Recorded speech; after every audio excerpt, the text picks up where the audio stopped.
여러분 안녕하십니까, 누리PD입니다. 자, 국민의힘의 새로운 당권을 세우는 엄청나게 중요한 일이 지금 기다리고 있습니다.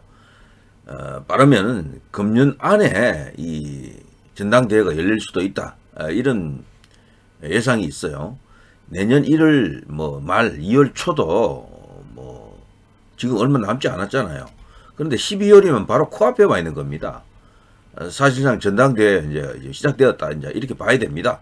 누가 뛰고 있는지는 지금 언론에 나타나 있는 사람들로 정리한다면 대략 한 6명 정도, 7명 정도, 이 정도 볼 수 있겠어요. 그런데 저는 지금 현 시점에서 제일 큰 관심사가 윤석열 대통령과 입장이 이제 거의 이제 완벽하게 일치하는 퍼펙트한 친윤 후보가 있느냐, 있다면 그게 누구냐, 이것을 지금 보고 있는데요. 지금 언론에서도 그렇고 이제 대체로 친윤, 비윤, 중립층 이런 식으로 이제 구분을 하죠. 그런데 친윤 안에서도 이 색깔이 다르거든요. 순도 100%에 가까운 친윤도 있을 거고 조금 옅은 친윤도 있을 겁니다. 그 안에서도 중립층이 또 있을 겁니다. 친윤이지만 중립적인 친윤 이런 것도 있을 수가 있겠죠. 비윤도 그렇습니다. 반윤에 가까운 비윤이 있을 거고, 그 비윤이지만 조금 이래 온정적인 비윤도 있을 거고요. 거기서도 또 중립층이 있겠죠. 중립층 안에도 색깔을 또 따지면은 완전 중립이 있을 거고, 친윤에 가까운 중립, 비윤에 가까운 중립, 여러 가지로 이렇게 스펙트럼을 이제 구분할 수가 있겠는데, 자, 여러분은 어떻게 보십니까? 안철수 의원의 경우 친윤입니까? 비윤입니까? 이것마저도요, 언론에서도 지금 제대로 지금 이 구분을 못하고 있습니다. 친윤 비슷하게 넣었다가, 비윤으로 또 분류했다가, 왔다 갔다 합니다. 그래서 딱히 안철수 본인도 친윤이다, 비윤이다 말을 하지 않고, 광폭 행보를 하고 있는 거죠. 두루두루, 여기저기 다, 통하는, 포커 할 때 보면 이렇게, 여기저기 다 쓰이는 그 카드가 있다면 그 카드 역할을 지금 하고 있으려고 한다. 거기에 이제 큰 표가 있다고 믿는 것 같아요. 그래서 저도 지금 안철수를 굳이 비윤이다라고 못 받고 싶지 않고, 그래도 친윤 그룹에 완전히 그냥 포진시키기도 애매한 그런 위치에 있다. 그 스스로 중도 좋아하잖아요. 우리가 중도에서 양쪽을 다 흡수하는 그런 전략을 취하고 있지 않나, 이렇게 지금 봅니다. 그 안철수가 유승민에게 견제글을 던졌죠. 유승민 전대 출마 못한다, 힘들다, 당신 나와봐야 떨어진다, 쪽팔지 말고 쪽팔리게 행동하지 말고 자중하라, 직격단을 때렸죠. 진짜 안철수로서는 모처럼 큰 목소리 한번 냈습니다. 지난번 경기도지사 이제 경선 때 처음에 여론조사에서는 누굽니까? 유승민이가 1위를 지금 치고 나갔었죠. 꽤 큰 숫자를 보이면서 어쩌면은 경기도지사 후보가 되는가라고 생각한 순간 막상 경선을 해보니까 김은혜에게 그냥 박살났죠. 그때 보고 유승민의 한계가 딱 저 정도구나. 여론조사 역선택 아무리 받아봐야 정작 이제 당 안에서는 인기가 너무 없기 때문에 절대 안 된다. 이런 어떤 하나의 원칙이랄까, 어떤 평가의 어떤 냉혹한 사실이 이제 드러났죠. 그때 보면요, 룰이 50대 50이었거든요. 당심 50%, 외부 여론 이제 50%였는데 거기서도 유승민이 떨어졌다 이거죠. 그런 룰로도 안 되는데 지금 이게 국민의힘의 현재 룰은 당심이 70, 그리고 외부가 30이거든요. 그럼 조건이 더 이제 나빠지는 거죠. 유승민 입장에서는. 때문에 이 안철수가 이제 그런 것을 보면서 50대 50도 안 되는데 70대 30에서 어떻게 되느냐? 당신 나와봐야 떨어지니까 자중하라. 당 안에서 당신을 지지하는 사람 누가 있느냐라고 지금 한 방 먹인 겁니다. 제대로 그냥 한 방 때렸죠. 자, 그러면서 이 안철수가 이런 말을 합니다. 저는 윤석열 정부 연대 보증인이다. 정부가 실패하게 놔둘 자유가 없다 라면서 친윤들 듣기 좋은 이야기를 요즘 이렇게 열심히 하더라고요. 윤 대통령 비판은 일체 안 합니다. 그리고 윤 대통령을 은근히 지원하는 듯한 그런 발언을 계속하고 있죠. 미국 방문 그걸로 인한 뭐 이렇게 비속어 논란이 일어났을 때도 대통령을 조금 옹호하는 위치에 섰었죠. 국익에 도움이 안 되는 논란이다. 이런 것은 덮어줘야 되지 않느냐. 뭐 이런 식으로 이야기를 했죠. 대통령은 비속어를 하지 않았다라고 아주 강한 부정을 한 건 아닌데 어쨌거나 대통령을 비난은 안 했어요. 그리고 이제 대통령을 비난하는 세력을 일러서 국익을 도외시하고 자신들의 사리 사욕만 추구한다. 혹은 뭐 권력만 탐한다. 정권에만 뭐 이제 관심이 있는 그런 몰입애들이다. 이런 식으로 이야기를 했던 것 같아요. 그걸 봐서 이 안철수는 기본적으로 당대당 통합으로 지금 여기에 지금 국민의힘에 좀 들어와 있는 인물이기 때문에 그 연장선에서 윤 대통령을 지지하고 지원할 그런 어떤 스탠스를 갖고 있어요. 마음도 충분히 있고. 자, 그렇지만 굳이 이제 분류를 한다면 친윤이겠냐? 라고 하면요. 친윤으로 넣기에는 애매하다. 결국 본인 스스로는 뭐 중도라는 말도 굳이 뭐 하는 건 아닙니다만 중도층에서 양쪽을 다 취하려고 하는 것이 안철수의 기본 스탠스다. 맞을 것 같습니다. 일단 이렇게 보는 게 맞는 것 같고요. 자, 더 중요한 이야기가 있는데요. 자, 이번에 그 대통령의 이제 그 비속어 논란, 비속어도 사실 구사하지도 않았고 그런 말도 사실 안 했습니다만 우리에게 들린 것은 쪽팔린다는 말 정도였었죠. 어쨌거나 그 논란 때 이 당권 주자들의 입장이 다 달랐죠. 안철수는 민주당이 정쟁화하고 있다, 국익에 손해를 끼치고 있다라면서 야권을 향해서 이제 이렇게 비판의 이제 화살을 쏘았고요. 그리고 당 내에서도 국민의힘 지지층 안에서도 대통령에게 태클 거는 그런 자세에 대해서도 못마땅한 그런 입장을 취하고 있습니다. 얼핏 보면 친윤처럼 보이지만 친윤에 넣기는 애매하다고 제가 미리 말씀드렸죠. 그런데 말이죠. 친윤, 비윤 이렇게 하는데 이 중에 누가 친윤이고 누가 비윤입니까? 이거 확실히 해야 되는데 지금 언론도 왔다 갔다 해요. 뭐 유승민이 이런 거야 뭐 당연히 반윤이죠. 반윤. 여기는 정권 너를 저격하고 내가 올라서겠다 이런 쪽이고요. 정권의 실패가 곧 나의 행복이다 이런 스탠스를 갖고 있습니다. 그럼 완전히 여기는 반윤이고, 자, 김기현은 원래 비윤의 대표격으로 이렇게 처음에는 부각이 됐었는데 어느샌가 비윤인가 아닌가 아리송한 어떤 스탠스를 취하고 있습니다. 그러면서 계속해서 정권에 도움이 될 만한 워딩을 던지고 있죠. 대통령 비판 일치 안 합니다.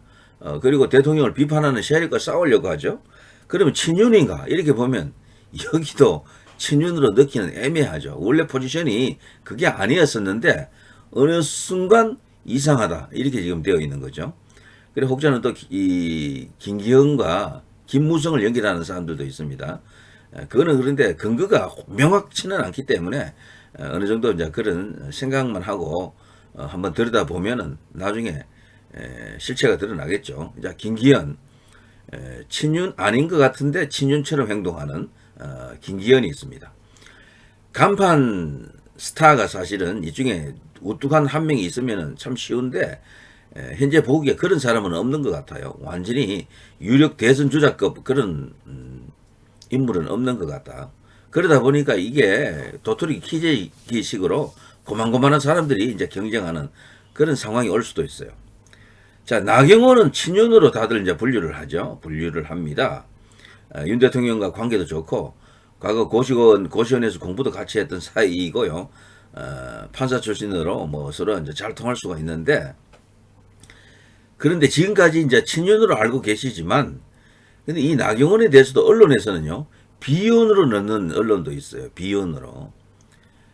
적극적으로 윤 대통령을 지지하는 그런 발언을 아직 한 적은 없죠. 그렇다고 크게 비판한 것도 없습니다. 그러나 양비 양시론을 가끔씩 이렇게 던집니다.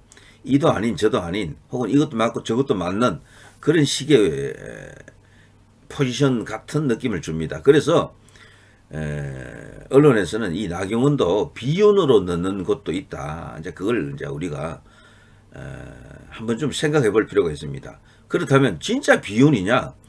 저는 지금도 계속 나경원을 친윤으로 사실 보거든요. 친윤으로. 그러나 언론에서는 비윤으로 보는 그 시각도 있다는 것. 그래서 조금 더 두고 보면 알 겁니다. 이 포지션 자체가 가장 중요하거든요. 이 뭐 레이스를 할 때, 선거 레이스를 할 때 제일 큰 우선순위가 물론 인물 자신이 이제 그 경쟁력이 있어야 되겠지만, 자 인물 경쟁력을 빼고 나면요, 보통 구도 뭐 이런 말을 합니다만 구도보다 더 힘이 센 게 포지션입니다. 포지션이 누가 어디에 서 있냐가 가장 중요합니다. 그 다음에 이제 구도인데요. 구도는 지금 나와 있는 이 사람들로만 치러진다면은 뭐 서로 그냥 해볼만 하다 생각할 것 같아요. 근데 포지션은 지금 여기서 누가 친윤이냐 이걸 보는 게 지금 가장 중요합니다. 그래서 진짜 친윤 찾아내기 옥수 고르기를 지금 하고 있는 겁니다.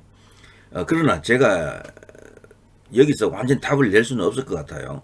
자, 저는 나경원을 아직도 친윤으로 보고 싶은데 언론에서는 비윤으로 보는 시각들이 상존한다, 있다. 그것을 말씀드립니다.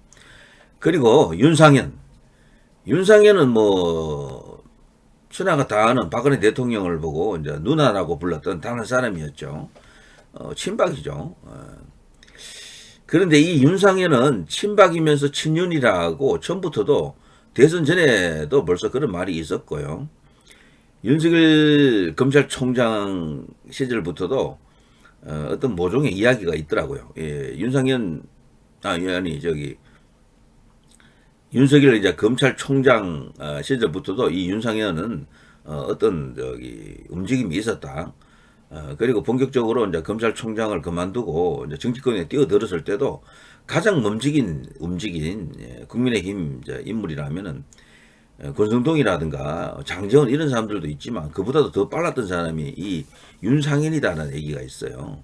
그리고 사조직도 제일 먼저 만들었는데 선거 이제 치르는 과정에서 그 무속인 논란이 있었죠, 한번. 그래서 선대위에 뭐 무속인 출신이 들어와 있다 이래가지고 선대위 자체를 한번 해체를 했을 겁니다.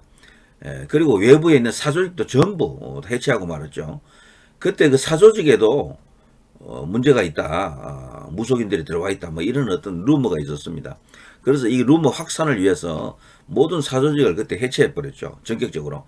그때 이 윤상현 의원이 만든 조직도 해체가 됐습니다. 그걸로 인해서 조금 이렇게 역할이 조금 애매해진 측면도 있는데 어쨌거나 친윤으로서 활발하게 활동을 했습니다. 대선 레이스에서 적극적으로 자기 일처럼 뛴 것으로 지금 되어 있습니다. 그래서 이 윤상현 의원을 글쎄요, 친윤으로 다 넣죠. 보고 있습니다.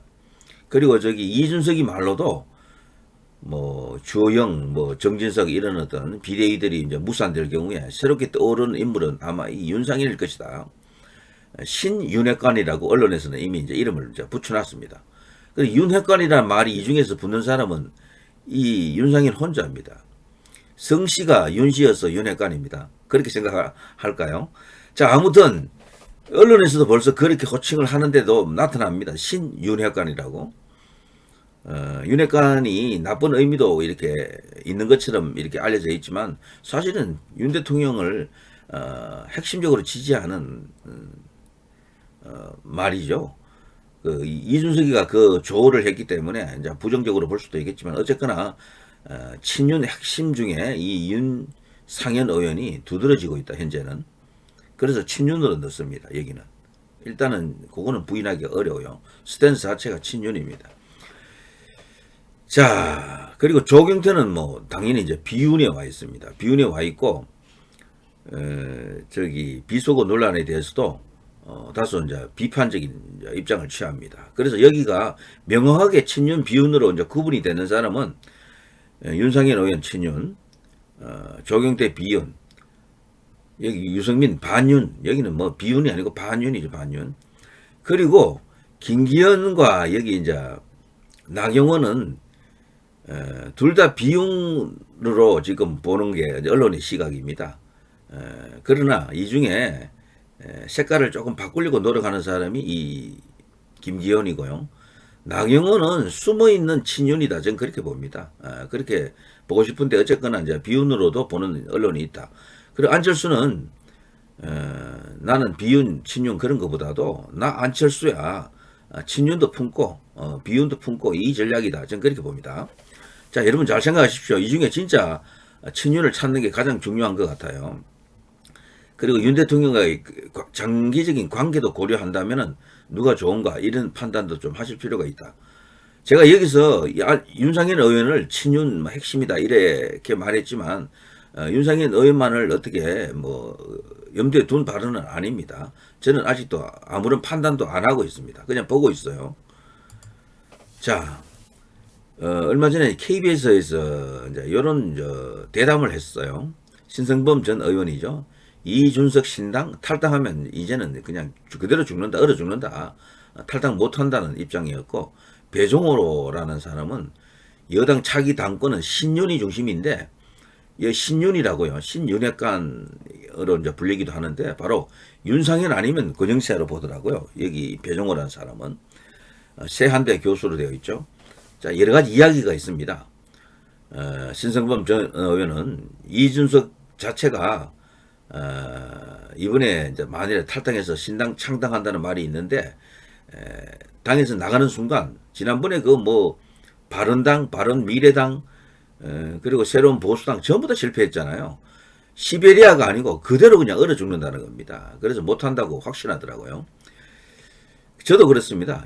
한번 경험을 했기 때문에 또 나가면 박살난다는 것을 본인 스스로도 너무나 잘 알 거예요. 그래서 계속 당원 가입 운동을 하고 있죠. 당권에서 전당대회에서 승부를 지금 내려고 하는 거예요. 자, 여기는 또 전당대회를 1, 2월보다는 3, 4월로 예상한다. 좀 많이 늦추고 있죠. 이것도 나름대로 설득력은 있는 것 같아요. 3, 4월 이것도. 왜냐하면 이 법원에서 정진석 체제를 인정을 해줬잖아요. 그리고 정진석 비대위원장이 지금 나름 포지션이 좋거든요. 스탠스도 좋고. 그래서 그 앞에 지금 차기 당권 주자는 여기 지금 빠져 있는데 정진석 의원 사진이 빠져 있죠.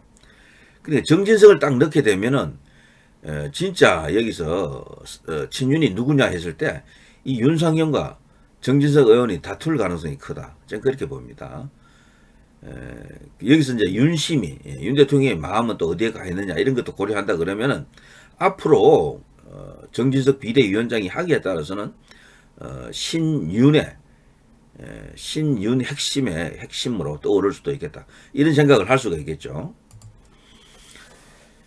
자, 그 밖에 뭐 다른 이야기는 오늘 생략하고요. 그래서 전당대회를 3, 4월 예상하는 이신성범 전 국회의원은요. 차기 당권 주자는 김기현, 안철수, 나경원 등으로 이렇게 보고 있네요. 여기는. 요 경우에는 김기현은 비윤이 되고 안철수는 중립이 되고 나경원은 친윤이 되고 이런 어떤 구도일 텐데 자 이렇게 보는 사람도 있지만 또 전혀 다르게 보는 사람들도 많이 있다.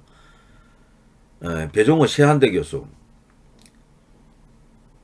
뭐 여기 신당 창당에 대한 이야기는 제가 하지 않겠습니다. 의미가 없어요. 신당 창당 안 할 거예요. 아마 이게 못합니다. 저는 못한다고 봐요. 여기는 뭐 하는 것처럼 이렇게 말하지만 어렵다고 봅니다. 자, 김기현, 안철수는 비윤으로 또 분류를 하죠. 여기는. 자, 신윤 중심 당대표 뽑힐 것. 윤상현 또는 권영세. 요 두 사람은 요 부분에서는 신윤 중심의 윤상현 또는 권영세를 언급한 것은 둘이 같죠. 이런 것은. 네, 이런 것도 있고요. 자, 그 밖에, 자, 이런 내용들은 일단 빼고요. 자, 이런 걸 보더라도 지금 친윤, 신윤, 뭐 비윤, 반윤, 중립, 중도, 뭐 이 구분 자체를 지금 하기가 헷갈릴 정도입니다. 뚜렷하게 선명하게 내가 어디에 지금 서 있다. 그 노선을 지금 말하지 않고 있는 거죠. 그래서 말이죠. 친윤, 비윤이 갖고 있는 어떤 입장 때문에 윤 대통령에 대한 어떤 스탠스가 또 다 달라지는 거죠. 그래서 이번 당권을 세우는 것은 그 정체성도 확실히 한 사람을 뽑아야 된다. 저는 그렇게 보는데 여러분도 아마 이런 점에서는 동의를 하실 겁니다. 누가 지금 비윤입니까? 누가 지금 반윤입니까?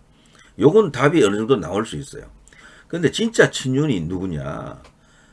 친윤 핵심에서 미는 주자가 누구냐는 지금 나와 있는 인물들 중에 답이 있으면은요. 그런 쪽으로 이제 힘을 몰아가면 됩니다. 근데 이게 애매할 경우에는 조금 더 객관적인 눈으로 지켜봐야 되겠죠. 조금 더 객관적인 눈으로. 그리고 지금 전당대회 시기가 뭐 1말 2초가 원래 유력했는데 당겨서 금년 안에 한다는 여론도 사실 좀 없잖아요. 있어요. 그런데 지금 저기는 또 3월 4월 이야기가 나오잖아요. 이거는 결국은 이제 새로운 비상대책위원장인 정진석이가 어떻게 하느냐에 따라서 시기가 결정될 수가 있겠습니다. 현재 당 조직 정비를 새로 하고 있죠. 여기서 속도감을 있게 좀 올려가지고 빨리 일을 끝내면은 전당대회도 빨리 치러질 수 있다고 봅니다. 근데 그게 조금 시간이 걸리게 되면 1말 2초로 넘어가고 근데 1말 2초도 그때도 좀 미진한 상황이 오거나 정진석 비대위원장이 아주 뭔가를 잘해서 조금 더 놔둘 필요가 있다 생각되면은 3, 4월로 갈 수도 있을 겁니다. 따뜻한 봄에 전당대회 하자. 이 논리가 또 일어날 수가 있어요. 장단점은 다 있습니다. 시간을 너무 길게 끌면은 유승민 같은 저런 어떤 분당 세력들이 당원 가입 운동을 계속 하고 있는데 저게 혹시나 어떤 변수가 되지 않을까 하는 그런 부담도 없잖아요. 있죠. 그때까지 윤 대통령이 만일에 지지율을 크게 회복해 버린다면 뭐 의미가 없는 그런 자들이 되고요. 지지율 회복을 많이 못하게 되면은 비윤 반윤 쪽의 목소리도 조금 이렇게 살아날 수가 있어요. 자, 그런 것 때문에 시기도 굉장히 중요한 변수 중에 하나입니다. 빨리 하는 게 좋다는 사람도 있어요. 늦게 하는 게 좋다는 사람도 있고 참 답 없습니다. 그 중간쯤에 이제 1말 2초가 있다. 뭐 이런 이야기들인데 글쎄요. 뭐 제가 원래는 여기 기사 몇 개를 갖고 왔었는데 요걸 좀 읽어볼까 했는데 읽어보지 못했네요. 그냥 뭐 어쩌다 보니 끝나버렸습니다. 이 정도 하고요. 더 하게 되면 너무 길어져서 안 될 것 같아요. 자, 이 정도 하겠습니다. 누리 피해도 없고요. 구도 이미 이제 정해지고 있는데요. 구도는 정해지고 있는데 포지션을 제대로 하기가 어렵다. 이게 지금 제일 중요한 문제입니다. 누가 비윤이냐, 누가 친윤이냐, 이거를 골라내야 됩니다. 대통령에 대한 어떤 립서비스, 과거와 다른 행적을 보이면서 갑자기 태도 돌변했다? 근데 그게 진정성이 있느냐, 이런 것까지도 감안했어요. 진짜, 윤 대통령과 호흡을 같이 할 당권을 세워야 된다. 이번에 세우는 당권은 차기 총선을 책임지는 당권이기 때문에 엄청난 자리입니다. 정말 대통령에 맞먹는 자리다. 과장하면 그 정도로 이야기할 수가 있어요. 자, 그쪽에서 뭐 새로운 공간위를 구성하고 새로운 인물들을 그냥 대거 영입을 해가지고 뭐 공천을 주게 되면은 세력 판도가 완전히 뒤집어지는 겁니다. 네. 여기까지 하겠습니다. 누리필이었습니다. 대단히 감사합니다.